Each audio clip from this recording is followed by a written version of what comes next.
আমরা সবাই জীবনে সফলতা চাই, কিন্তু সফল হয় কতজন? এই যে চাওয়া ও পাওয়ার মধ্যে পার্থক্য, তা তৈরি হয় আমাদেরই কিছু ভুল থেকে। স্বামী বিবেকানন্দর 160তম জন্মবার্ষিকীতে আমরা জেনে নেব স্বামীজির সেই সকল বাণী যা আমাদের সফলতার পথ দেখাবে, যা মেনে চললে আমাদের জীবনে সাফল্য আসবেই। তিনি বলেছেন, উঠে দাঁড়াও, শক্ত হও, দৃপ্ত হও, যাবতীয় দায়িত্ব নিজের কাঁধে নাও। আর এটা সবসময় মাথায় রেখো, তুমি তোমার নিয়তির স্রষ্টা।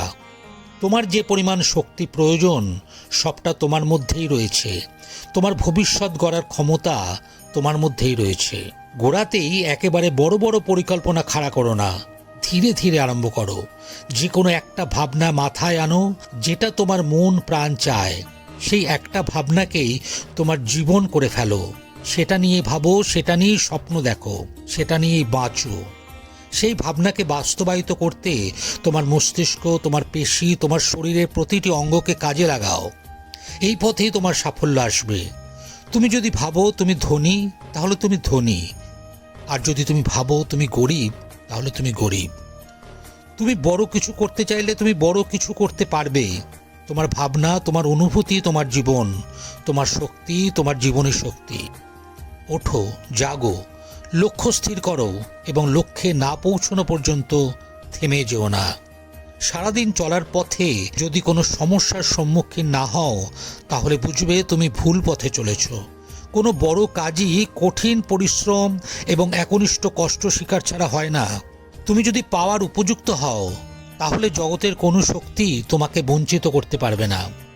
মনে রেখো, মনের মতো কাজ পেলে অতি মূর্খও তা করতে পারে, কিন্তু সকল কাজকেই মনের মতো করে নিতে পারে সেই বুদ্ধিমান।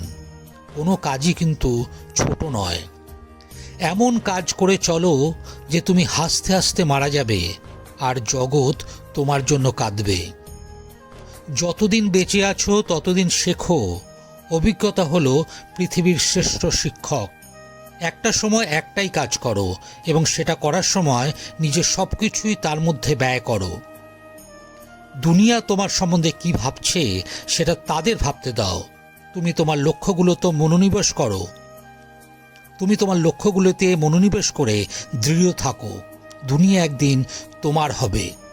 মনের শক্তি সূর্যের কিরণের মতো। যখন এটি এক জায়গায় কেন্দ্রীভূত হয়, তখন এটা চকচক করে। ওপরে উঠতে গেলে আগে নিজেকে হালকা করো। নিজের ভেতরের সব অহংকার, অহংবোধ টেনে বার করে নাও।